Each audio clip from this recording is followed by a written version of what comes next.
Ambati Silks, Kanchivaram Saree Store, now in Vijayawada. Exclusive Pattu Sarees, Salwas and Lehengas, Vijayawada, Vizag.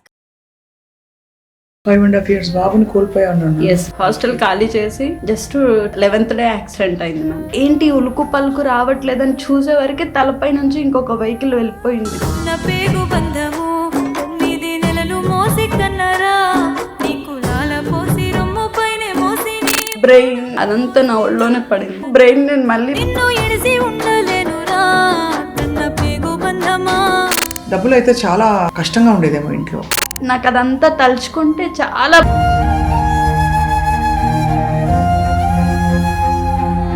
అయితే ఇల్లు ఎలా ఉండేది మీది? రేకుల ఇల్లు ఉండేది. ఆ రేకుల ఇల్లు కూడా ఎలా ఉండేదంటే నన్ను చిన్నప్పుడు అంతా ఏమనే వాళ్ళంటే నిన్నెవరు పెళ్లి చేసుకోరు, నువ్వు చాలా నేను చాలా హర్ట్ అయిపోయి ఏడ్చి అందమైన బతుకునా అలజడి చలరేగనా. ఎంతవరకు చదువుకున్నారమ్మా? బీకామ్ కోటి మెన్స్ కాలేజ్, సెంటెన్స్ పీజీ కాలేజ్లో ఎంకామ్ ఫినాన్స్, తర్వాత ఎల్ఎల్బి చేశాను మ్యామ్. జర్నలిజం ఇప్పుడు ఎక్కడ తక్కువ లేదు. నువ్వు ఇవాళ అంత పరిస్థితి నుంచి వచ్చి ఇవాళ చూడు చక్కగా మంచి ఉద్యోగం, 6 figure శాలరీ సంపాదిస్తూ మంచిగా ఎన్జిఓ నడుపుతూ ఇంతమందికి హెల్ప్ చేయాలని ముందుకు వచ్చావు చూడు. నాకు కూడా ఎన్జిఓ పెట్టాలని, బట్ నేను బాబు పేరు మీద పెడితే నేను చాలా ఓన్ గా ఫీల్ అవుతాను. అది ఎట్లా గ్రో అవుతుంటే అట్లా నేను నా బాబు లేకపోయినా సరే సృష్టికి జీవం పోసినది 2 అక్షరాల ప్రేమ. దేవర్ష్ లైఫ్ నుంచి వెళ్ళిపోవడం చాలా గుండె పిండేసేంత బాధగా ఉంది. రాత్రికి రాత్రి బాబు వచ్చేస్తే బాగుండు, ఇదంతా నాకు కల అయిపోతే బాగుండు. అంటే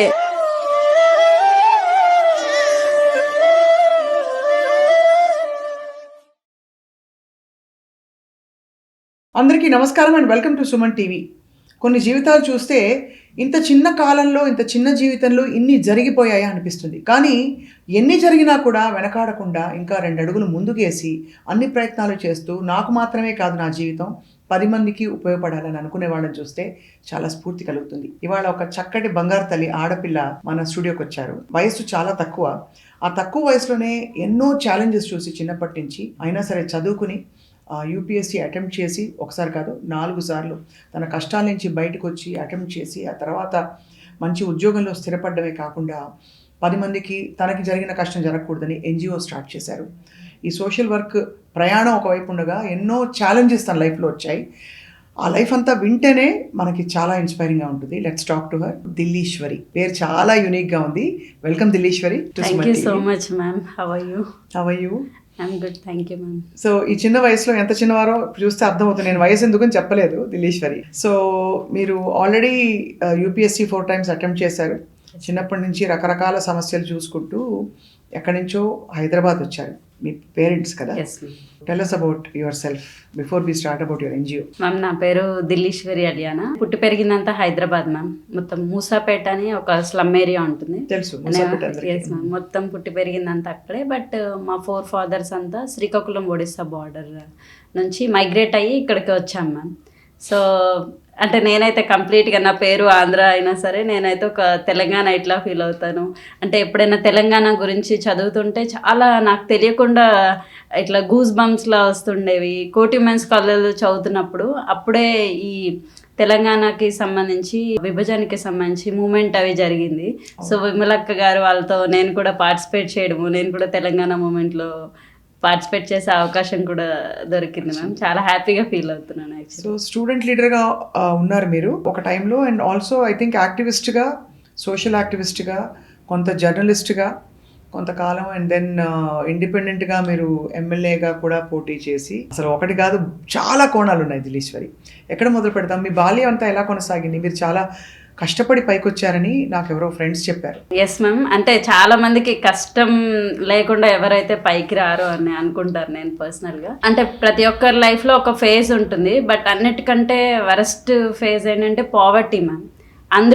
అందులోకి వెళ్తే మనం అసలు అందులోనే ఉండిపోతాము. అదే ఒక విషియస్ సైకిల్ లాగా. అందులోంచి మనకి ఎన్ని పెద్ద పెద్ద థాట్స్ ఉంటాయి, రకరకాల ఆలోచనలు ఉంటాయి. అందులోంచి మాత్రం పావర్టీ ఉంటే ఎందులోకి రాలేము. అంటే చాలా రకాల ప్రాబ్లమ్స్ ఉంటాయి. కొంతమందికి హెల్త్ ఇష్యూస్, ఇంకా ఒక్కొక్కరికి ఒక్కొక్కటి ఉంటాయి. బట్ పావర్టీ ఎందుకో మనలో ఉన్న ఆశలను అన్నిటిని చంపేస్తుంది అని నేను పర్సనల్గా ఫీల్ అవుతాను. ఎందుకంటే పావర్టీ వల్ల మన చుట్టుపక్కల వాళ్ళు కూడా మనల్ని ఎంకరేజ్ చేసే వాళ్ళు ఉండరు. ఇన్ఫ్యాక్ట్ చాలా డిస్కరేజ్ చేసే వాళ్ళు ఉంటారు. అంటే ఫ్యామిలీలో కూడా వాళ్ళు చాలా బ్యాక్వర్డ్ ఉంటుంది, వాళ్ళ ఆలోచనలు కూడా చాలా బ్యాక్వర్డ్ ఆలోచనలు ఉంటాయి. ఎగ్జాంపుల్ నేను మ్యామ్, నన్ను చిన్నప్పుడు అంతా ఏమనేవాళ్ళంటే నిన్నెవరు పెళ్లి చేసుకోరు, నువ్వు చాలా బాగలేవు, నల్లగా ఉన్నావు, అంటే ఇలాంటి మాటలు చాలా అనేవాళ్ళు. అంటే నా అప్బ్రింగింగ్ అంతా అలాగే ఉండింది. అలా అనేవారు ఓపెన్గా డైరెక్ట్ అసలు నిన్నెవరు చేసుకోరు, నిన్నెవరు చేసుకుంటారు అంటే ఇట్లా డైరెక్ట్గా చెప్పేసేవాళ్ళు అనమాట. నేను చాలా హర్ట్ అయిపోయి ఏడ్చి అంటే చాలా లో ఫీల్ అయ్యేదాన్ని.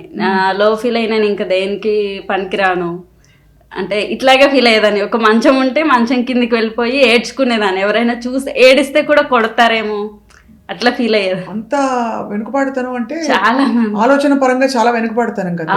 ఏం చేసేవాళ్ళు అమ్మ నాన్నగారు? అంటే వాళ్ళిద్దరు కూడా డైలీ వేజెస్ గానే ఉండేవాళ్ళు, రోజు కూలీలా అమ్మ వాళ్ళు? ఎస్ మ్యామ్, ఇద్దరు. డబ్బులు అయితే చాలా కష్టంగా ఉండేదేమో ఇంట్లో. చాలా చాలా కష్టం. అంటే మాకు ఈ రేషన్ రాజశేఖర్ రెడ్డి గారు వచ్చాక రైస్ కొంచెం బాగా తగ్గించారు. నేను నా చిన్నగా ఉన్నప్పుడు కూడా స్కూల్ అయిపోయిన తర్వాత వెళ్ళి నేను మా తమ్ముడు రేషన్లో చాలా పెద్ద క్యూ ఉండేది. ముసాపేటలో అంటే అందరు స్లమ్ కదా మ్యామ్, చాలామంది ఉంటారు. అంటే లైన్లో ఇలా నిల్చొని ఎప్పుడు మాకు రైస్ మాకు అది దొరికితే కూడా చాలా ఎక్కువ హ్యాపీనెస్ ఉండేదన్నమాట. ఓ మాకు ఈ మంత్కి సరిపోతాయి ఇవి. అవి యాక్చువల్గా సరిపోయి కాదు, అంటే ఒక మనిషికి 4 kgs ఇచ్చేవాళ్ళు. మేము 4 members కదా, 16 ఉండే మ్యామ్. అవి సరిపోయేవి కాదు. అండ్ అప్పుడు మనకి రాజశేఖర గారు ధరలు బాగా తగ్గించారు. రేషన్ ధర అంత ₹2 అప్పుడు ₹2 తర్వాత అది ₹1 kg రైస్ గా కూడా అయింది. మేము అవి కూడా అంత ఎక్కడెక్కడ ఎవరెవరు అవసరం లేదు వద్దనుకుంటారు వాళ్ళ దగ్గర నుంచి కొంచెం ఇంకొంచెం ఒక ₹5 ₹6 అలా పెడితే వాళ్ళు ఇస్తారు కదా మ్యామ్, ఎక్కువగా వాళ్ళు తెచ్చుకుని వాళ్ళ దగ్గర నుంచి మేము ప్రొక్యూర్ చేసుకొని ఉంచుకోవడం అలా చేసేవాళ్ళం. అంటే మాకు ఆ రైస్ దొరికితే కూడా మేము చాలా అదృష్టంగా ఫీల్ అయ్యేవాళ్ళం. అయితే ఇల్లు ఎలా ఉండేది మీది? ఇల్లు అంటే చిన్న ఒక రూమే ఉండేది మ్యామ్. తర్వాత చేంజ్ అవుతూ ఉండేవాళ్ళం. ఇంటి గురించి మేబీ చెప్తే కొంతమంది ఇన్స్పైర్ అవుతారేమో, అందుకే చెప్తున్నాను మ్యామ్. ఇల్లు ఎలా ఉండేదంటే మాకు రేకుల ఇల్లు ఉండేది. ఆ రేకుల ఇల్లు కూడా ఎలా ఉండేదంటే ఇంట్లో ఉన్న సామాన్లన్నీ సరిపోయేవి కాదు వర్షం వస్తే. ఇక్కడ అక్కడ అన్ని, ఇక్కడ గ్లాస్, ఇక్కడ ఎస్ మ్యామ్, మొత్తం గోడలంతా ఇలా టచ్ చేయాలంటే భయపడే వాళ్ళం. అంటే కరెంట్ షాక్ ఏమైనా తగులుతుందేమో అలా నాకు ఒకసారి అయింది కూడా. సో అంటే అట్లా మొత్తం అప్బ్రింగింగ్ అంతా అలాగే ఉండింది. ఏమనుకోకమ్మా, నీ నవ్వులోనే నీ బాధ కనిపించిపోతుంది. బట్ ఇదంతా నేను చాలా హ్యాపీగా ఫీల్ అవుతాను. అంటే ఇక్కడ నుంచి నేను వచ్చాను కదా, ఎవరిని ఇన్స్పైర్ చేయకపోవచ్చు, బట్ అట్లీస్ట్ నా గురించి కొంతమందికి ఇట్లా తెలియాలి అన్నట్టు. ఒకటి ఏంటంటే నువ్వు ఇవాళ అంత పరిస్థితి నుంచి వచ్చి ఇవాళ చూడు చక్కగా మంచి ఉద్యోగం, 6 figure శాలరీ సంపాదిస్తూ మంచిగా NGO నడుపుతూ ఇంతమందికి హెల్ప్ చేయాలని ముందుకు వచ్చావు చూడు. That is what is touching everybody's heart. Thank you so much ma'am. దీని వెనక మన ఎక్స్పీరియన్స్ నుంచే, మన గోల్ ఏంటో మన ఎక్స్పీరియన్స్ నుంచే మనం ఫేస్ చేసిన ఇష్యూస్ నుంచే తెలిసిపోతుంది మ్యామ్. UPSC క్లియర్ చేయలేదు, చాలా నెగిటివిటీ వచ్చింది. అంటే నువ్వు ఒక చాలా చిన్న స్కూల్స్లో చదివాను మ్యామ్. మొత్తం నేను తెలుగు మీడియం బ్యాక్. కానీ చదువు ఆపే ప్రయత్నం చేశారా ఎప్పుడైనా? చాలా మ్యామ్. అంటే 10th క్లాస్లో నేను ఇంట్లో పెళ్లి చేసేస్తామన్నారు. ఆమె మాట అంతే, కాళ్ళు చేతులు కట్టేసి చేసేయండి, ఏముంది, ఆమెకి ఎవరు చేసుకోరు, వాళ్ళ ఫాదర్ ఒక ఆల్కహాల్ అడిక్టెడ్. తర్వాత అలాగే అనేవాళ్ళు, అంటే ఈ టైప్లో మాట్లాడేవాళ్ళు. సో ఆమెకి తొందరగా పెళ్లి చేసేద్దాం. మా మమ్మీ ఒక్క ఆమెని, అంటే ఎవరి లైఫ్లో అయినా మమ్మీయే రోల్ మోడల్ ఉంటారు. సో నా లైఫ్లో కూడా అంతే మ్యామ్. తను పెద్దగా చదువుకోలేదు, అసలు చదువుకోకపోయినా శ్రీకాకుళం వచ్చినా సరే నేను పడుతున్న కష్టం నా పిల్లలు పడకూడదు. అంటే వాళ్ళు ఎన్ని పార్ట్ టైం జాబ్స్ చేసినా, వాళ్ళకి సరిగ్గా బట్టలు లేకపోయినా ఏం లేకపోయినా చదువు ఆపొద్దు అని చెప్పి తనే మాకు చెప్పేది. అప్పుడు నేను కూడా ఓకే చదువు ఆపేద్దాం. నాకు అంత అకాడమిక్స్ మీద అంత ఇంట్రెస్ట్ ఉండేది కాదు మ్యామ్. అంటే నేను ఎలాంటి పర్సన్ అంటే ఏదో బుక్ పట్టి చదవాలి, రాయాలి, అస్సలు ఇలాంటి ఆలోచనే ఉండేది కాదు. జస్ట్ టీచర్ ఏం ఎక్స్ప్లెయిన్ చేస్తారో అందులోంచి జస్ట్ వినడం, ఎగ్జామ్లో అదే రాయడం తప్ప ఇట్లా బుక్ పట్టి చదవాలి అలాంటి ఆలోచన ఎందుకో నాకు కూడా అంత లేదు. అంటే ఒక అబోవ్ యావరేజ్ స్టూడెంట్గా ఉండేదాన్ని, ఏ సెక్షన్లో ఉండేదాన్ని, బట్ ఒక అబోవ్ యావరేజ్ స్టూడెంట్ లాగా. ఫ్రెండ్స్ అందరూ రకరకాల బట్టలు వేసుకునేవాళ్ళు, వాళ్ళని చూసి నాకు చాలా బట్టలు వేసుకోవాలి, మంచిగా తయారవ్వాలి, సొసైటీలో ఒక మంచి పొజిషన్లో ఉండాలి, ఇలాంటివి ఎందుకో నాకు చాలా చిన్నప్పటి నుంచి ఉండేవి. బట్ ఎప్పుడూ వేరే వాళ్ళని చూసి నేను ఎప్పుడు ఇలాంటి చెప్పులు వేసుకుంటాను, నేను ఎప్పుడు ఇలాంటి బట్టలు వేసుకుంటాను, ఇలా కొంచెం ఎక్కువగా జనాల నుంచి చూసి ఓహో ఇట్లా చదివితే మనం తర్వాత జాబ్ వస్తుంది మనకి, అప్పుడు మనకి డబ్బులు వస్తాయి అని అనిపించింది అని నాకే అనిపించేది. నాన్నగారు మరి ఆల్కహాలిక్ కదా, ఇంట్లో ఎలా సాగేది? ఆల్కహాలిక్స్ అంటే మీకు కష్టాలు చాలా వస్తాయి, వాళ్ళు తాగేసి చాలా గొడవలు చేస్తారు ఇంట్లో. చాలా అంటే నాకు అదంతా. ఎంతమంది తల్లి మీరందరూ? నేను మా తమ్ముడు ఇద్దరు. అమ్మకు చాలా కష్టమయ్యేదేమో, అంటే ఆయన ఇంటికి సరిగ్గా రాకపోవడము, మళ్ళీ తాగేసి ఎక్కడున్నారో తెలియదు, ఇలాంటి సమస్యలు ఇంకా చాలా వస్తాయి కదా. అంటే ఇవి ఇష్యూస్ అంటే మనం వాళ్ళని కూడా తప్పట్లేం మ్యామ్, వాళ్ళు కూడా అడిక్షన్లోకి వెళ్ళిపోయాక వాళ్ళు ఏం చేస్తున్నారో వాళ్ళకు కూడా తెలియదు యాక్చువల్గా. సో వాళ్ళు ఏం చేస్తున్నారో వాళ్ళకి అర్థమయ్యేది కాదు. అంటే ఎక్కడ మా ఫాదర్ ఉన్నారా అని రోజు ఈవినింగ్ ఇదొక టెన్షన్. అంటే నేను మా తమ్ముడు మా అమ్మ ముగ్గురం కూర్చొని ఒక దేవుడు పట్టం దగ్గర కూర్చొని ఏడ్చేవాళ్ళం ఒక్కొక్కసారి కనిపించకపోతే. అప్పుడు సెల్ ఫోన్స్ అవన్నీ కూడా ఉండేవి కాదు అసలు. అంటే అలా కూర్చొని ఎక్కడున్నాడు ఏంటి, ఇంక ఇప్పుడు ఎక్కడి నుంచి న్యూస్ వస్తుంది మాకు, ఈ పర్సన్కి ఏమైనా అయిందా అని. అట్లా అంటే రోజు మాకు ఇదే టెన్షన్లోనే ఉండేవాళ్ళం. అలాంటి పరిస్థితుల్లో చదువుకుని. Yes ma'am. అంటే పెద్దగా అంటే సూపర్గా చదివే వ్యక్తిని కాదు, కాకపోతే ఒక 75-80%. ఎంతవరకు చదువుకున్నారమ్మా? బీకామ్ కోటి ఉమెన్స్ కాలేజ్ నుంచి మ్యామ్. తర్వాత సెంటెన్స్ పీజీ కాలేజ్లో పీజీ ఎంకామ్ ఫినాన్స్. తర్వాత ఎల్ఎల్బి చేశాను మ్యామ్. ఎల్ఎల్బి అండ్ జర్నలిజం ఇప్పుడు ఇగ్నో నుంచి కూడా మ్యామ్ చేస్తున్నాను. ఎక్కడ తక్కువ లేదు. పిహెచ్డి చేయాలి అని అసలు ఈశ్వరి ఆఫ్ ఢిల్లీ అంటే ఢిల్లీకి రానిలాగా చక్కగా అన్ని చదువుకుని come forward to help your self and you come forward అందరినీ హెల్ప్ చేయాలని చెప్పి. Yes ma'am. నా గోల్ అదే ఉండింది మ్యామ్. అంటే నేను ఒక జీవితంలో ఇన్ని జరుగుతాయంటే nobody can believe. So UPSC ఎందుకు ఇంత తెలివైన అమ్మాయికి యూపీఎస్సీ ఎందుకు క్రాక్ చేయలేకపోయావు అనిపించింది? మంచి అప్రోచ్ లేదేమో అనిపించింది మ్యామ్. అంటే స్టార్టింగ్లో నేను చెప్పాను కదా మ్యామ్, అకాడమిక్స్ ఎప్పుడూ చదవలేదని. బట్ పెళ్ళైన తర్వాత నాకు ఇట్లా అనిపించింది, అంటే నేను ఇంక ఇంట్లోనే ఒక కుందేళ్ళ ఉండిపోతాను, అలా కాదు, మంచి పెద్ద లెవెల్ జాబ్ చేయాలి. సో అంటే ఒక సోషల్ సర్వీస్ ఇందులో కూడా మనం చేయొచ్చు కదా మ్యామ్. ఒక ఐఏఎస్ అయితే ఒక డెసిషన్ మేకింగ్లో మనం పార్ట్ అవుతాము, మన డెసిషన్తో చాలామంది లైఫ్స్ కూడా ముడిపడి ఉంటాయి. సో ఇలా అనుకొని నేను చాలా సీరియస్గా స్టార్ట్ చేశాను మ్యామ్ ప్రిపరేషన్. అంతకుముందు పంచాయత్ సెక్రటరీ, గ్రూప్ 4 లాంటివి వచ్చినా అది నేను కాదు, నేను ఆస్పైర్ చేసి ఇంకా కొంచెం పెద్దదానికి టేకప్ చేయలేదు. లేదు. సో యూపీఎస్సీకే అంటే అవి క్రాక్ చేయడం వల్ల నాలో కాన్ఫిడెన్స్ పెరిగి ఓకే నేను యూపీఎస్సీ చేయగలనేమో అన్నట్టు యూపీఎస్సీ స్టార్ట్ చేశాను మ్యామ్ ప్రిపరేషను. అంటే నేను ఎప్పుడు బుక్ తీసి చదవని వ్యక్తిని మొత్తం బుక్స్ పట్టుకొని స్టడీ హాల్లో కూర్చొని పొద్దున్న నా డే 5కి స్టార్ట్ అయితే 12కి ఎండ్ అయ్యేది మ్యామ్. మధ్యలో నేను న్యాప్ తీసుకునేదాన్ని. కంటిన్యూస్గా ఇది ఒక 2.5 years నా లైఫ్ మొత్తం ఇదే ఉండింది. నేను ఎట్లయినా క్రాక్ చేయాలి, బయటికి రావాలి, సొసైటీలో నేను మంచి పేరు తెచ్చుకోవాలి. అంటే ఒక చుట్టాలు ఫోన్ చేస్తే కూడా నేను టైం వేస్ట్ అనుకునేదాన్ని. ఎందుకు నాకు ఫోన్ చేశారు, ఇప్పుడు వీళ్ళంతా నా టైం తినేస్తున్నారు, నన్ను ఎందుకు ఫంక్షన్కి పిలుస్తున్నారు, పెళ్ళికి ఎందుకు పిలుస్తున్నారు, రాకపోతే నన్ను ఎందుకు పొగరు అంటున్నారు, నాకు ఇక్కడ టైం ఉంది కదా, నేను ఒక చిన్న బాబుని వదిలేసి వచ్చాను కదా ఒక 1 year. బాబా? Yes ma'am. 1 year బాబుని నేను వదిలేసి వచ్చాను. నేను అస్సలు వేస్ట్ చేయకూడదు నా టైము. అంటే ప్రతి ఒక్కటి నేను అక్కడ అతని దగ్గర మిస్ అవుతుందంతా ఇక్కడ నేను కౌంట్ చేసుకునేదాన్ని. సో ఇట్లా నేను టైం వేస్ట్ చేయొద్దు, ఎక్కడికి వెళ్ళకూడదు, బలవంతంగా ఫోన్ స్విచ్ ఆఫ్ చేయడం, చిన్న కీప్యాడ్ ఫోన్ యూజ్ చేయడం. అంటే స్మార్ట్ ఫోన్ ఉంటే మనకి అంత రకరకాల డైవర్షన్స్ వచ్చేస్తాయి అని చెప్పి ఎవరితో మాట్లాడేదని కాదు, ఒక ట్యాబ్ పెట్టుకునేదాన్ని, అందులో కూడా ఇయర్ ఫోన్స్ పెట్టుకొని ఫుడ్ తింటుంటే కూడా అవే ఏదో ఒక వీడియో చూడాలి, ఏదో ఒక న్యూస్ పేపర్ అనాలిసిస్ చూడాలి, అంత ఇదే ఆలోచనతో చాలా గట్టిగా ప్రిపేర్ అయ్యాను మ్యామ్. మధ్యలో ఎందుకో కరోనా వచ్చి కొంచెం లాక్డౌన్ అవి రావడం వల్ల కొంచెం డైవర్షన్ వచ్చి ఆ తర్వాత కూడా ఏదో ఇంటి నుంచి నేను కొన్ని వీడియోస్ చేయాలి ఇలా అన్నీ అనుకొని చేసేదాన్ని మ్యామ్ మధ్యలో. తర్వాత గ్రూప్ 1 నోటిఫికేషన్ వచ్చింది సడన్గా.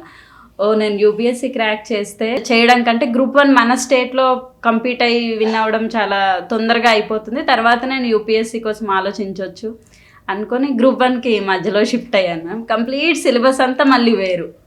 అంటే యూపీఎస్సీకి ఏముంటుందో బ్రాడ్గా ఉంటుంది, బట్ ఇవంతా లోకల్ మన తెలంగాణ సబ్జెక్ట్స్ ఉంటాయి. హిస్టరీ, ఎకానమీ, కల్చర్, జాగ్రఫీ అన్నీ ఇక్కడ ఉన్న సర్వేస్ కానీ అంతా కంప్లీట్గా ఇక్కడది ఉంటుంది మ్యామ్. మళ్ళీ ఇవంతా నేను ప్రిపేర్ అయ్యి 2 times నేను ప్రిలిమ్స్ క్వాలిఫై అయ్యే స్టేజ్లో కూడా కొన్ని ఇష్యూస్, ఇంటర్నల్ ఇష్యూస్ ఉండే మ్యామ్ అప్పుడు, పేపర్ లీకేజెస్ అవి. సో అవి కూడా నేను క్లియర్ చేయలేకపోయాను మ్యామ్. సో రెండు పడవల మీద అడుగేయొద్దు అని నాకు అప్పుడే అర్థమైంది.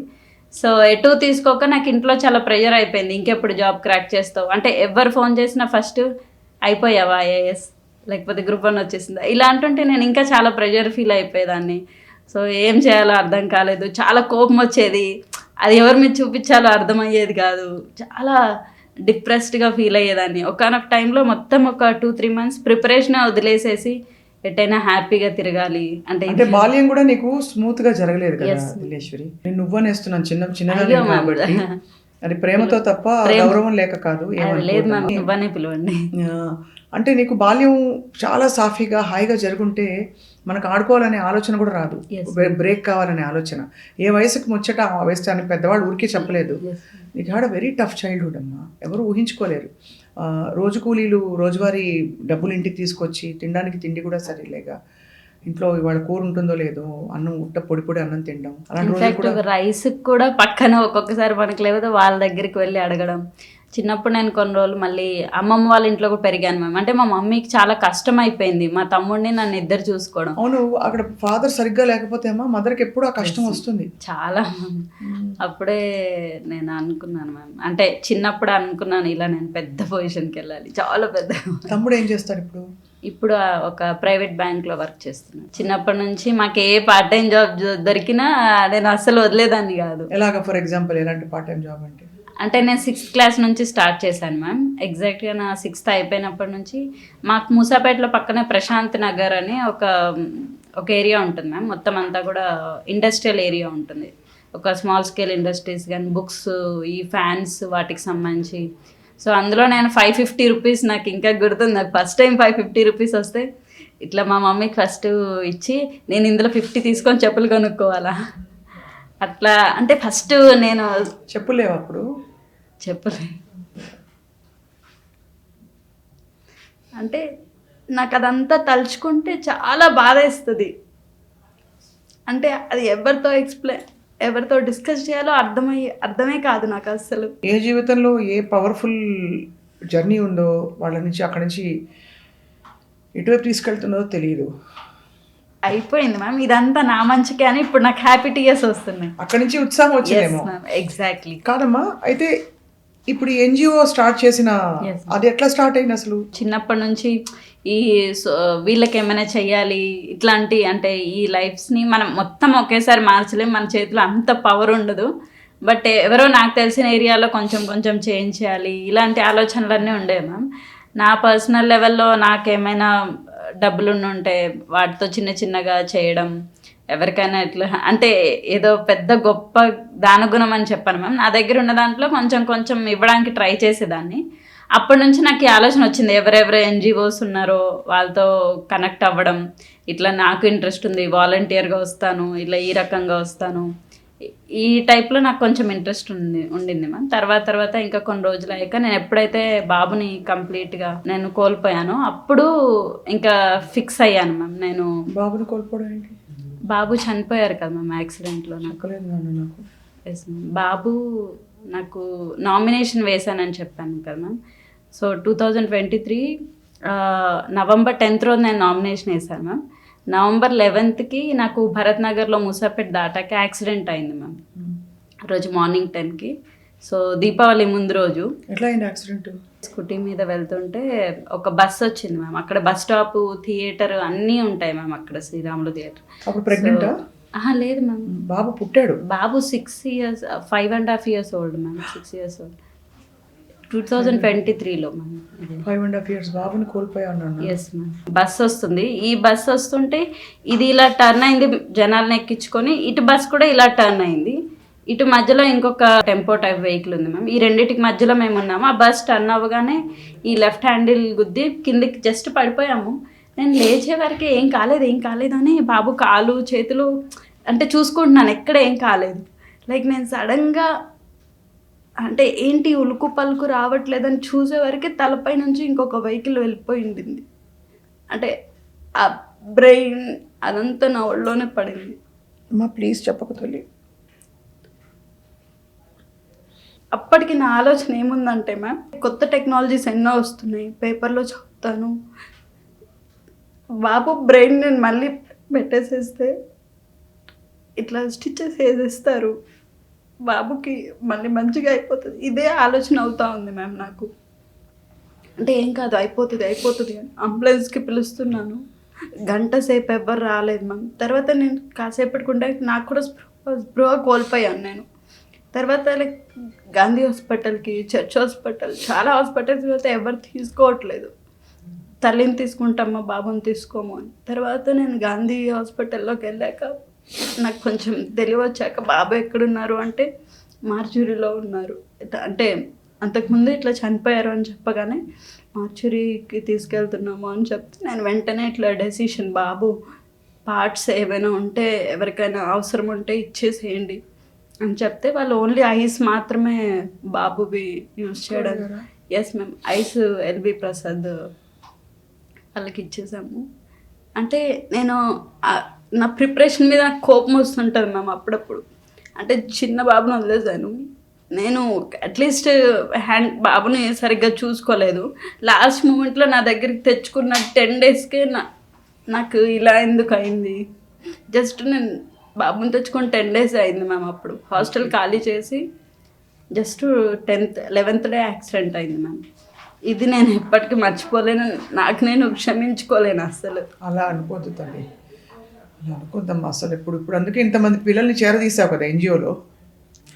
ఎస్ మ్యామ్, అందుకే బాబు పేరు మీద ఎన్జిఓ పెడితే అంటే జనాలకి ఏముంటుంది అంటే మ్యామ్, ఎన్జిఓలు 100 ఉంటాయి, 1000 ఉంటాయి, చాలా మిస్యూజ్ అవుతూ ఉంటాయి. సో ఇట్లాంటివన్నీ ఉండొద్దు అని. బట్ నాకేంటంటే నా బాబు పేరు మీద పెడితే నాకు ఆ జెన్యున్గా నేను ఫీల్ అవుతాను. అయ్యో దేవుడా, భగవంతుడు చేస్తాడు. ధర్మం ఉందా, న్యాయం ఉందా? ఎన్జిఓ మిస్యూజ్ అవుతాయి, చాలామంది ఇట్లా అనుకుంటారు. నాకు కూడా ఎన్జిఓ పెట్టాలంది. బట్ నేను బాబు పేరు మీద పెడితే నేను చాలా ఓన్గా ఫీల్ అవుతాను దాన్ని. అంటే నా బాబు అది ఎట్లా గ్రో అవుతుంటే అట్లా నేను నా బాబు లేకపోయినా సరే ఆ పేరుతో, అంటే మనం రకరకాల పేర్లు పెట్టచ్చు, బట్ నేను ఆ పేరు ఎంచుకుంటే నేను ఇంకా దానికోసం నా పర్సనల్ ఎంత లెవెల్లో నేను చేయగలను అంత లెవెల్లో పెట్టి దాన్ని చాలా ఇట్లా మంచిగా పైకి తీసుకెళ్ళాలి. నేను ఎట్లా వాడికి చిన్నప్పుడు చాలా లైఫ్ ఇవ్వలేకపోయాను, మదర్ ఎఫెక్షన్ చూపించలేకపోయాను. అట్లీస్ట్ ఈ లెవెల్లో అంటే వాడే స్టార్ట్ చేశాడేమో, ఈ ఐస్ ఇచ్చి వాడే దీన్ని స్టార్ట్ చేశాడేమో అని నేను పర్సనల్గా మామూలుగా మూఢనమ్మకాలు అవి నమ్మను మ్యామ్ నేను. బట్ ఎందుకో తెలీదు, బాబు విషయానికి వచ్చేవరకు చాలా నేను మూఢనమ్మకాలు నాకు తెలియకుండా నమ్మేస్తాను. మేబీ వాడే దీనికి అంత ఇనిషియేషన్ చేసి నాతో ఇలా స్టార్ట్ చేయించాడేమో. ఇప్పుడు ఎన్జిఓ ఏమేమి చేస్తారు మీరు? ఎన్జిఓలో అన్నిటికంటే మెయిన్ హెల్త్ మ్యామ్. హెల్త్ లేకపోతే మనం ఏదాన్నైనా అచీవ్ చేయలేము. So first health related health camps కానీ ఇలాంటివన్నీ చేస్తాం మ్యామ్. సో హెల్త్ క్యాంప్స్లో చాలామందికి చాలా అనీమియా ఉంటుంది. అంటే వాళ్ళకి ఏం ప్రాబ్లం ఉందో కూడా అర్థం కాదు మ్యామ్ స్లమ్ ఏరియాలో. అంటే ఎందుకు నొప్పి వస్తుందో అర్థం కాదు, కాల్షియం డెఫిషియన్సీ ఉందో లేకపోతే ఏముందో వాళ్ళకి అర్థం కాదు. సో ఇట్లాంటి హెల్త్ క్యాంప్స్ పెట్టడం, అందులో ఏవైనా సివియర్ కేసెస్ వస్తే మేము చేయగలిగేది మా సైడ్ నుంచి చేయడం. ఇంకా చాలామంది ఫౌండేషన్స్తో కొలాబ్ అవుతాం కదా మ్యామ్, వాళ్ళకి మనం ఐడెంటిఫై చేసి ఇవ్వడం. అంటే ఇమ్మీడియట్గా మన దగ్గర అంత ఫండింగ్ అలాంటి ఇష్యూస్ ఉంటాయి కదా మ్యామ్. సో అట్లా ఆల్రెడీ ఎస్టాబ్లిష్డ్ అయిన వాటికి మన రికమెండేషన్ త్రూ వాళ్ళకి ఇవ్వడం. తర్వాత వచ్చేసి ఎడ్యుకేషన్ సైడ్ నుంచి సింగిల్ పేరెంట్ చిల్డ్రన్, అలాగే ఆర్ఫన్ ఎవరైతే ఉంటారో మ్యామ్ వాళ్ళకి పేరెంట్స్ అందరూ ఉన్న వాళ్ళకి కష్టమో నష్టమో పేరెంట్స్తో ఉంటారు. బట్ పేరెంట్సే లేని వాళ్ళకి ఎవరు తోడు ఉంటారు, అంటే ఎవరో ఒకరు మేము ఉన్నాము అన్నట్టు ఇలాంటి ఆలోచనతోటి ఎడ్యుకేషన్ కూడా వాళ్ళకి సపోర్ట్ చేయాలి. గవర్నమెంట్ స్కూల్ 1 or 2 ఉంటాయి మ్యామ్ ఏ ఏరియాకైనా. పిల్లలు చాలా ఎక్కువ మంది ఉంటారు, అక్కడ మనకు తెలియకుండా చిన్న చిన్న స్కూల్స్ ఉంటాయి మ్యామ్. ఆ స్కూల్స్లో వాళ్ళు చదువుకుంటూ ఉంటారు. సో ఆ స్కూల్స్కి వెళ్ళి ఐడెంటిఫై చేయడము, వాళ్ళతో యాక్టివిటీస్ చేయించడము. వాళ్ళకి నేను ఎట్లా అయితే చిన్నప్పుడు ఫీల్ అయ్యానో నేను ఇట్లాంటి బట్టలు వేసుకుని ఉంటే బాగుండేది అని. సో వాళ్ళకి కూడా డొనేషన్ అంటే చాలామంది ఏమనుకుంటారంటే మ్యామ్, ఏవో మన దగ్గర ఉన్న పాత బట్టలు ఇచ్చేద్దాం, అవుట్డేటెడ్ సేల్ కానీ ఇచ్చేద్దాం. దానివల్ల వాళ్ళ కాన్ఫిడెన్స్ పెరగడం కంటే తగ్గిపోతుంది మ్యామ్. ఇంకా అదే అంటే మేము సొసైటీలో చాలా లో లెవెల్లో ఉన్నాం కాబట్టి మాకు అన్ని ఇలా యూజ్డ్ ఇవ్వడము, అవుట్డేటెడ్ ఇవ్వడం ఇలా అనుకుంటారు కాబట్టి, సో మేము యూజ్డ్వి 100 ఇవ్వకపోయినా మంచి బ్రాండ్వి ఒక 2 వాళ్ళకి ఇస్తే వాళ్ళకి అసలు దాని మీద వాళ్ళకి ఇంట్రెస్ట్ పెరిగి మేము కూడా ఇట్లాంటివి యూజ్ చేయగలము. అంటే అవసరం లేనివి ఒక 100 ఇచ్చి వాళ్ళ సెల్ఫ్ ఎస్టీమ్ని తగ్గించడం కంటే అవసరం ఉన్నవి మంచి షూస్ కానీ మంచి బట్టలు కానీ అది కూడా వాళ్ళు చాలా మంచి పర్ఫార్మెన్స్ చూపించిన, లేకపోతే ఆర్ఫాన్స్ ఇలాంటి వాళ్ళకి మనం ఇస్తే వాళ్ళు ఇంకా మేబీ ఇంకా చాలా చేంజ్ని తీసుకొస్తారేమో. అదే కదా, అన్నీ ఉండే వాళ్ళ దగ్గర కంటే ఏం లేని వాళ్ళ దగ్గరికి కొంచెం పవర్ ఇస్తే వాళ్ళు చాలా పెద్ద పొజిషన్స్కి వెళ్తారేమో. అది నాకు గట్టి నమ్మకం మ్యామ్. నీ జీవితం చూస్తే నీకు నమ్మకం వచ్చి ఉంటుంది అది. లేదు దిలీశ్వరి, ఇప్పుడైతే ఎడ్యుకేషన్, వాళ్ళ బట్టలు, పిల్లల కోసం హెల్త్, ఇవన్నీ హెల్త్ ఇన్సూరెన్సెస్ కూడా ఎక్కువ, మనకి హెల్త్ ఎక్స్పెన్సెస్ ఎక్కువ అయిపోతున్నాయి కదా. సో మేము అక్కడ ఉండే ఏరియా చిల్డ్రన్ అందరికీ హెల్త్ ఇన్సూరెన్స్ చేయిస్తే ఏం ప్రాబ్లం వచ్చినా ఇన్సూరెన్స్ కంపెనీస్ చూసుకుంటాయి అన్నట్టు. సో వాళ్ళకు కూడా అవేర్నెస్ మనం కల్పించినట్టు. చాలా మందికి ఇన్సూరెన్సెస్ తీసుకోవడం అనేది తెలియదు కదా మ్యామ్. బాబు పేరేంటి ఇంతకి? దేవర్ష్. దేవర్ష్. సో మీ సంస్థ పేరు Devarsh? Yes ma'am, Devarsh foundation. Devarsh foundation. ఇప్పుడు మీరు యాక్టివ్గా ఎవరైనా వాలంటీర్ చేయాలన్నా, ఎవరైనా సహాయపడాలన్నా ఏం చేయొచ్చు మ్యామ్? వస్తువుల రూపంలో ఫర్ ష్యూర్ ఎలా అయినా ఇవ్వచ్చు మ్యామ్. డొనేషన్స్ విషయానికి వస్తే మేము పర్టికులర్గా ఒకటి ఫాలో అవుతున్నాం మ్యామ్. ఎవరి దగ్గర నుంచి మనీ తీసుకొని వాళ్ళకు కూడా ఇచ్చే వాళ్ళకు కూడా వీళ్ళు యూజ్ చేస్తున్నారో లేదో అనే ఒక డైలమా ఉండిపోతుంది. అయ్యో మేము వాళ్ళు కష్టపడిన డబ్బులే కదా మ్యామ్, అవి మనకిస్తే ఇవి మిస్యూజ్ అవుతున్నాయేమో అనే ఆలోచన కూడా వాళ్ళకి రాకూడదు. సో మేమేం చేస్తామంటే ఐడెంటిఫై చేసి మనుషుల్ని ఎవరైతే డోనర్స్ ఉంటారో వాళ్ళని వీళ్ళకి డైరెక్ట్గా లింక్ చేసేసి అదేదో మీరే ఇచ్చేసేయండి, కాకపోతే మేము ఐడెంటిఫై చేసి ఇస్తాము ఒక బ్రిడ్జ్ లాగా. సో దట్ మీకు ఏమవుతుందంటే ఇంకా సాటిస్ఫాక్షన్ ఎక్కువ ఉంటుంది, వాళ్ళకు కూడా అది చూస్తూ ఇన్ ఫ్యూచర్లో ఇంకా ఎక్కువ డొనేషన్స్ చేసే ఇది ఉంటుంది కాబట్టి. సో మేము ప్రస్తుతానికి ఒక బ్రిడ్జ్ లాగా. సో మీ నంబర్ మేము with your permission, me NGO number మేము స్క్రీన్ మీద వేస్తాం. So that interested people note చేసుకుని మిమ్మల్ని కాంటాక్ట్ అవుతారు. అప్పుడు మీరు డోనర్స్ని కనెక్ట్ చేసుకోవచ్చు. అండ్ దీనికి చాలామంది పెద్దవాళ్ళు కూడా ఒక బ్లెస్సింగ్ లాగా, ఒక గైడెన్స్ లాగా మీకు ఉంటున్నారు అని విన్నాను దిలీశ్వరి. చాలామంది అంటే సీనియర్ లెవెల్ ఆఫీసర్స్ కావచ్చు. చాలా మంది మ్యామ్ అడ్వైజరీ గ్రూప్లో ఒక 17 to 20 మెంబర్స్ ఉన్నారు మ్యామ్. కొంతమంది officers, IAS officers, media channel నుంచి, కొంతమంది ఇండస్ట్రియలిస్టులు, చాలామంది ఉన్నారు మ్యామ్. అంటే ప్రతి ఒక్కరికి మూవీ యాక్టర్స్ కూడా ఉన్నారు ma'am, actresses and actors, anchors కొంతమంది ఉన్నారు. అంటే మనం ఏదైనా ఒక మంచి పని చేస్తే వాళ్ళు మేము కూడా ఉన్నాము అని చెప్పి రావడానికి అదొక నిదర్శనం లాగా అనిపిస్తుంది మ్యామ్. మేము ఇంకోటి ఏం చెప్పామంటే అడ్వైజరీలో ఉండడానికి మీరు ఏదో ఫండ్ ఇవ్వాలి. చాలామంది ఇలా అనుకుంటారేమో, నాకు కాల్ చేశారు వీళ్ళు ఫండ్స్ అడుగుతారేమో. అస్సలు కాదు. అంటే జనాలకి అవేర్నెస్ కూడా ఇంపార్టెంట్ మ్యామ్. ఇలాంటి పెద్ద పెద్ద రోల్ మోడల్స్ వచ్చి వాళ్ళకి ఇది మీరు ఇది చెయ్యండి ఇలాంటివి చెప్తే వాళ్ళ మాటలు ఇంకా బాగా వింటారు మ్యామ్. అంటే నాలాంటి వాళ్ళకంటే ఆల్రెడీ మంచి పొజిషన్లో ఉండే వాళ్ళు చెప్తే స్కూల్స్కి వెళ్ళొచ్చు, అలాగే స్లమ్ ఏరియాస్కి వెళ్ళి వాళ్ళతో మాట్లాడచ్చు, చదివించవచ్చు వాళ్ళని, ఒక చైల్డ్ ఎడ్యుకేషన్ స్పాన్సర్ చేయొచ్చు, వాళ్ళకి కావాల్సిన బట్టలు, ఫ్యామిలీస్కి కావాల్సిన వస్తువులు అన్ని ఏ రూపంలోనైనా మీరు ఐడెంటిఫై చేసి ఇస్తారు, అంతేనా? మేము ఐడెంటిఫై చేసి, అంటే నేను ముసాపేట్ని అడాప్ట్ చేసుకున్నాం మ్యామ్ ఫౌండేషన్ నుంచి. ముసాపేట్ని ఎందుకు చేసుకున్నాం అంటే ఏదో తెలియని ఏరియాకి వెళ్ళి, నాకు అసలు ఏమీ తెలియని ఏరియాకి వెళ్ళి చేసేస్తామంటే అదంతా ఒట్టి మాటే మ్యామ్. అంటే నేను పర్సనల్గా అట్లా ఫీల్ అవుతాను. నేను చిన్నప్పటి నుంచి నాకు అక్కడ సిచ్యువేషన్ తెలుసు, ఎలాంటి జనాలు ఉంటారు. నేను ఆ ఎంపథెటిక్గా ఫీల్ అయ్యి వాళ్ళ అంటే అక్కడ ఏమైనా చేయగలిగి అది ఒక రోల్ మోడల్గా చూపించి, అదొక దాన్ని చూపించి తర్వాత నెక్స్ట్ దానికి వెళ్ళాలి. ఇప్పుడు అరకులో కూడా స్టార్ట్ చేశాం మ్యామ్. అక్కడ కూడా చాలా నీడ్ ఉంది. ట్రైబల్ పీపుల్ చాలా హెల్త్ ఇష్యూస్ ఫేస్ చేస్తున్నారు. అందులో నువ్వంతా ఉత్తరాంధ్ర నుంచి వచ్చావు కాబట్టి నీకు ఆ మూలాలు కూడా ఉంటాయి. అక్కడ ఆ ఇల్లు ఈ ఇల్లు రెండు నీళ్లే కదమ్మా. ఈ మొత్తం ఇన్ని అప్స్ అండ్ డౌన్స్ లో మీ వారు ఎలా ఉన్నారమ్మా? అతను ఓకే మ్యామ్, అంటే సపోర్ట్ చేస్తారు. ఆయన కూడా పాపం చాలా షాక్ అయ్యి చాలా షాక్ లోనే ఉండే మ్యామ్. ఎవరెవరో చాలా మంది చాలా మాట్లాడుతూ ఉంటారు. బట్ ప్రతి దాంట్లో కొంచెం సపోర్టివ్గానే ఉన్నారు మ్యామ్ ఇప్పటి వరకు. ఇన్లాస్ సైడ్ మీరు లవ్ మ్యారేజా అరేంజ్డ్ మ్యారేజా? Love marriage. బికాస్ చిన్నప్పుడు పెద్దవాళ్ళు బలవంతంగా చిన్నప్పుడే పెళ్లి చేసేద్దాం అనుకున్నారు. Yes ma'am. నేను ఇంకొకటి అంటే లవ్ మ్యారేజ్ గురించి నేను అప్పుడు ఏమనుకున్నాను అంటే మా సైడ్ అప్బ్రింగింగ్ అంటే జనాలు ఎట్లాంటి ఆలోచన ఉంటుందో నాకు తెలుసు కదా మ్యామ్. సో నాకు చూస్తే ఇక్కడ శ్రీకాకుళం వాళ్ళని చూస్తే అంటే వాళ్ళు ఎవరు అట్లాంటి అని అనట్లేదు మ్యామ్. అంటే నా మెంటాలిటీకి ఆ మెంటాలిటీ సరిపోదేమో అలా అనిపించేసి కొంచెం పాత కాలంగా నువ్వు ఇక్కడే ఉండాలి, ఇలా ఇల్లే చూసుకోవాలి, బయటికి వెళ్ళొద్దు, అంటే ఆడపిల్లలు ఇట్లే ఉండాలి అనే ఆలోచన ఉంటుంది మ్యామ్. పొరపాటున నేను బయటికి వెళ్తానా అని చెప్పిన అక్కడ ఎవరితో మాట్లాడుతున్నావు అంటే ఇలాంటిది నాకు అంత సెట్ కాదు. అంటే నన్ను అంత కర్టైల్ చేసే ఇలాంటి మైండ్ సెట్ కాదు. కొంచెం నేను ఏదైనా డిఫరెంట్గా బయటికి వచ్చి చెయ్యాలి, అలాంటి ఆలోచనకి సెట్ కాదు అట్లా అనిపించి నాకు అతను ప్రపోజ్ చేయగానే అంటే నేను క్యాస్ట్ లేకపోతే ఏముందో ఏం చూడలేదు మ్యామ్. అంటే నేను ఫస్ట్ తెలంగాణకి ఇంకా కంప్లీట్గా నేను ఇక్కడే ఉండిపోతాను, నేను ఎక్కడికి వేరే ఊరికి వెళ్ళిపోను, మా పేరెంట్స్ని వదిలేసో లేకపోతే ఎవరిని అందరిని వదిలేసి వేరే ఊరికి వెళ్ళిపోను, నేను ఇంకా ఇక్కడే తెలంగాణలోనే హైదరాబాద్లోనే స్థిరపడిపోతాను. అది ఫస్ట్ రీజన్ ఉండింది మా పెళ్ళి. పేరెంట్స్ ఇప్పుడు ఎక్కడున్నారమ్మా? మాతోటే ఉన్నారు. మీతోటే ఉన్నారు. మీరు మీ వారు పేరెంట్స్ ఉంటారా? Yes ma'am. సో పేరెంట్స్ ని చూసి చాలా గర్వపడతారా? వాళ్ళు హ్యాపీగా ఉంచావా? గర్వం మా మమ్మీ హ్యాపీగానే ఫీల్ అవుతారు. అట్లీస్ట్ నేను కొంచెం ఏదో చెయ్యాలని ట్రై అంటే ఇంతకుముందు ఏం గర్వపడలేదు. ఈ ఫౌండేషన్ ఎప్పుడు స్టార్ట్ చేశాను అప్పటి నుంచి తను కొంచెం హ్యాపీగా ఫీల్ అవుతుంది. అంటే తనది కూడా సేమ్ ఆమె మైండ్ సెట్ నుంచే నాది వచ్చిందేమో అనిపిస్తుంది మ్యామ్.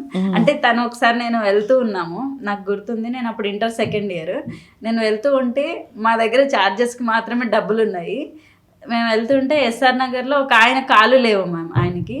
అయితే మన దగ్గర డబ్బులు లేవు కదమ్మా అని అంటే తన దగ్గర 50 రూపాయలు, అంటే తను రోజంతా కష్టపడితే అప్పుడు తనకి 50 నుంచి 100 రూపాయలు వచ్చేవేమో, అవి ఆమె 50 రూపాయలు ఇచ్చేసి తను ఏం చెప్పింది, మనకు 15 రూపాయలు ఉన్నాయి సరిపోతాయి బస్ టికెట్కి, ఇద్దరికి జస్ట్ ఇక్కడ దాకే కదా, అతనికి అది 50 ఇస్తే మనకి కాళ్ళు చేతులు అన్నీ ఉన్నాయి, మరి అతనికి కాళ్ళు పూర్తిగా లేవు కదా, మరి అతనికి ఎవరు ఇస్తారు అని చెప్పి ఆమె అప్పుడే అంటే నాకు అది బ్రెయిన్లో పడిపోయింది.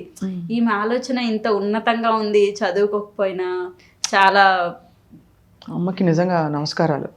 ఆమె ఆలోచన నుంచే నాకు కొన్ని ఇలాంటి ఆలోచనలు అంటే చాలా. ఒక్కోసారి అయితే ఆమె మెడలో మనకి 2 సూత్రాలు ఉంటాయి కదా, అందులో ఒకటి ఎవరికో ఏదో అవసరం పడితే ఒకటి తీసి, అంటే అది మాత్రమే ఉండింది, అది తీసి తను ఇచ్చింది. అప్పుడు నాకు ఇవన్నీ ఒక ఇది అనమాట. అంటే తనకి ఇట్లా ఇచ్చేసే గుణం చాలా ఉంది, అంటే ఏం లేకపోతేనే ఆమెకి ఇచ్చే గుణం ఉంది. అంటే అందులోంచి నేను ఎంతో కొంత నేర్చుకోవాలి, ఇంకా చదువుకున్నాను, ఇంకా నా ఉన్నతంగా ఉండాలన్న ఆలోచనలు. ఇంత చదువుకున్నావు నువ్వు, అది కూడా కష్టపడి. ఏం చేసేవారు రోజు కూలి అంటే? అమ్మ వాళ్ళు ఏం పని చేసేవారు? పొలం పనా లేకపోతే? స్వీట్ హౌసెస్ ఉంటాయి కదా, అందులో స్వీట్స్ అవి చేసేవాళ్ళు, వంటలు అవి ఇంట్రెస్ట్ ఉండేది, అవి చేసేవాళ్ళు. ఇంకా మా నాన్న అంటే ఏదో ఒక డైలీ, అంటే అతను ITI చేశారు కానీ ఎందులో డ్రింక్ చేయడం వల్ల ఎవరు అంత తీసుకునేవాళ్ళు కాదు. వెళ్ళడం వచ్చినా అవేమైనా డబ్బులు తెచ్చుకున్నా అతనే తాగేసేవాళ్ళు. అంటే మా వరకు అవి డబ్బులు 1 రూపాయి కూడా వచ్చేది కాదు. ఇప్పుడు నాన్నని డిఅడిక్షన్ చేయించావా? వీలైందా? కొంతవరకు చేయించాం మ్యామ్. మనకి అంటే ఇంట్లో ఇట్లా పెద్దగా అయిన తర్వాత చెప్పడము, రకరకాల డిఅడిక్షన్వి మన ఇవే వస్తాయి కదా మ్యామ్, వాటి నుంచి అంటే చెప్పొచ్చో చెప్పకూడదో తెలియదు, అట్లాంటివి కొంచెం ఇది చేసి మాకు ఊహ వచ్చిన తర్వాత కొంచెం వరకు ఆ కంట్రోల్ చేయగలిగాం. బట్ ఫుల్గా కష్టం. అడిక్షన్ ఒకసారి వచ్చిన తర్వాత అది కష్టం మ్యామ్ ఎవరికైనా. చాలా నిష్టగా దాన్ని ఫాలో అప్ చేస్తే అవుతుంది. బట్ ఆయనకి చాలా ఏళ్ళుగా అలవాటు ఉంది కాబట్టి అలవాటైంది. కొంతవరకు ఇప్పుడు ఓకే మ్యామ్, బెటర్గా ఉన్నారు. అట్లీస్ట్ మాట వినే టైం స్థాయికి వచ్చి పేరెంట్స్ ఇప్పుడు దగ్గరగా పెట్టుకుని చూసుకుంటున్నావు. ఇప్పుడు దగ్గరే ఉన్నారు. తమ్ముడు సెటిల్ అయ్యాడు. నీ దేవర్ష్ నీ లైఫ్లోంచి వెళ్ళిపోవడం చాలా గుండె పిండేసేంత బాధగా ఉంది ఢిల్లీశ్వరి. ఏమనాలో తెలియట్లేదు తల్లి. మళ్ళీ అమ్మ వాళ్ళు అనిపించలేదా? చాలా అనిపిస్తుంది మ్యామ్. అంటే నాకేమనిపిస్తుంది అంటే ఒక మిరాకిల్ లాగా అయిపోయి రాత్రికి రాత్రి బాబు వచ్చేస్తే బాగుండు, ఇదంతా నాకు కల అయిపోతే బాగుండు. అంటే మళ్ళీ ఫస్ట్ నుంచి నేను అసలు ఆయనకేం మిస్ చేశానో అది అస్సలు మిస్ చేయొద్దు, ఇవన్నీ రోజు పశ్చాత్తాపడుతూనే ఉంటాను మ్యామ్. అంటే నాకు ఏదో ఒక టైంలో ఏడుపు వస్తూనే ఉంటుంది. లేదు నా తల్లి, అది భగవంతుడి రాతలు ఎలా ఉంటాయో తెలియదు. ఒకటే నువ్వు అది ఆ కష్టాన్ని కూడా ఇలా మలుచుకున్నావు చూడు, ఒక NGO పెట్టి బాబు పేరు మీద. అందరి పిల్లలకి నేను పడ్డ కష్టం నా వేరే పిల్లలకు వద్దని ఎస్ ఆ మనసే నేను గెలిపిస్తుంది తప్పకుండా. Thank you so much ma'am. And నీ ఎన్జిఓకి అన్ని విధాల సుమన్ టీవీ మేమందరం సభ్యులం కాకుండా మా ప్రేక్షకులు కూడా నువ్వు అన్నట్టు అంత ట్రాన్స్పరెన్సీతో డైరెక్ట్గా ఎవరైతే తీసుకుంటున్నారో ఇచ్చే వాళ్ళకి తీసుకోనే వాళ్ళకి వారధిగా మాత్రమే నిలిచి డైరెక్ట్గా వాళ్ళు వీళ్ళకే ఇచ్చేలాగా ఆ సిస్టమ్ పెట్టడం అనేది నీ నిజాయితీకి నీ ట్రాన్స్పరెన్సీకి పెద్ద ఒక ఏం చెప్పాలి తార్కాణం. ప్లస్ పెద్ద పెద్ద వాళ్ళు బ్లెస్ చేసి గైడెన్స్ ఇస్తున్నారు. నీ ఎన్జిఓ నిజంగా చాలామంది సమస్యలు తీరుస్తుందని నా నమ్మకం అమ్మా. అండ్ నా వైపు నుంచి నేను మొదలు పెడతాను ఇవాళ మన షో అవ్వంగానే నేనేం చేయగలుగుతానో నువ్వు చెప్పు, నన్ను ఒక డోనీతో కనెక్ట్ చేయి, వాళ్ళకి ఏం అవసరం చెప్పు, నేను ఇస్తాను. Thank you so much. It's my promise. Thank you. అంటే మ్యామ్ మీ సైడ్ నుంచి మనం ఏదో ఇచ్చేసేస్తే వాళ్ళు ఏదో ఒక్క రోజుకి వాళ్ళు చేంజ్ అయిపోరు మ్యామ్. వాళ్ళ మైండ్ సెట్ని చేంజ్ చేయగలిగితే మనం ఏదైనా వాళ్ళకి ఇచ్చినట్టే మ్యామ్.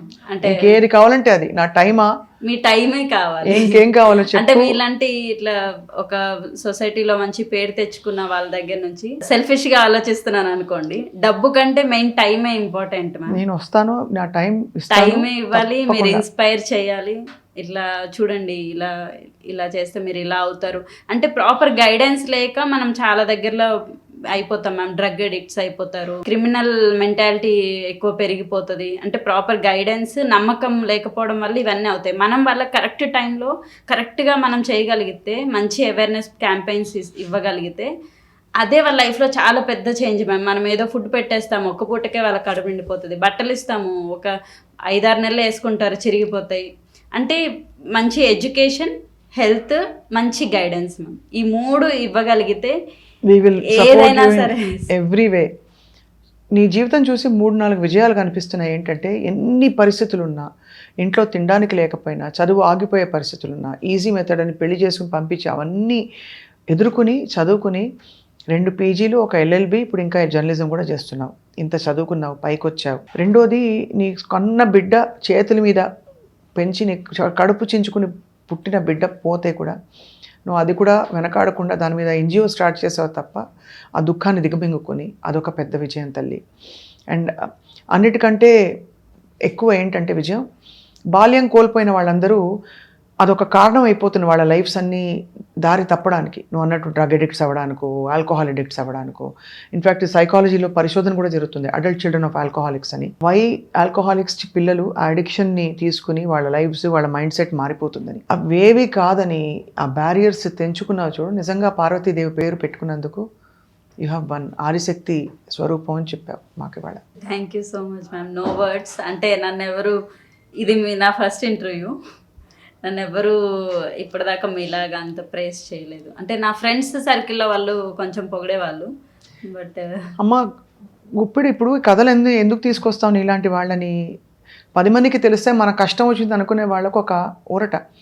లేదు ఇంత కష్టం చూసి ఇవిడు ఇలా ఉన్నారా, మనం కూడా ఉండొచ్చు కదా అని ఒక ఇన్స్పిరేషన్. రెండోది చెప్పుకుంటే మీ పాయింట్ ఆఫ్ వ్యూ నుంచి కూడా మీకు కూడా ఒక మనసు తేలిక అవుతుంది. అక్కడ దాచుకుని ఫస్ట్ అంటే మాట్లాడుతున్నప్పుడు అంతా నా కళ్ళల్లో ఇలా నీళ్ళు తిరుగుతుంది, నేను ఒక ఫేక్ స్మైల్ ఇస్తున్నాను అని నాకు అర్థమైపోతుంది. అంటే బట్ నేను ఆ స్మైల్ ఇవ్వాలా ఏడవాలా రెండిటికి ఒక అంటే కన్ఫ్యూజ్డ్ స్టేట్ ఆఫ్ మైండ్లో ఉండింది. సో ఇప్పుడు కొంచెం నార్మల్గా తప్పకుండా I think you have a lot of great work to do in the world. 100 మంది నీకు దేవర్షిలాగా వచ్చి బుజ్జి కన్నలకి నువ్వు ఇంకా అమ్మలాగా చాలా చేస్తావు. అండ్ భగవంతుడి అనుగ్రహం ఉంటే నువ్వు ఇంకొక బుజ్జి కొండ నీ లైఫ్లో కూడా రావాలి. అండ్ నువ్వు మీ వారు మీ టీం అంతా చాలా ఈ సంక్రాంతి తర్వాత కళకళలాడుతూ సుభిక్షంగా ఈ పండగతో అన్నీ మొదలు పెట్టాలని చెప్పి, అలాగే మీ యజ్ఞంలో ఉద్యమంలో మేము కూడా మీ వెన్నంటే ఉంటామని మాటిస్తున్నాను Dilliswari. Thank you so much ma'am. ఇలాంటి అష్యూరెన్స్ ఎవరు ఇవ్వలేదు. Thank you for sharing a very personal story with us today and wish you all the best. God bless you అమ్మా. Thank you so much ma'am. And Suman TV ప్రేక్షకులు విన్నారు కదా, so తప్పకుండా మీరందరూ స్పందిస్తారని మనస్ఫూర్తిగా మిమ్మల్ని కూడా మేము విన్నవిస్తున్నాం. Thank you for watching. అందరికీ పండగ శుభాకాంక్షలు.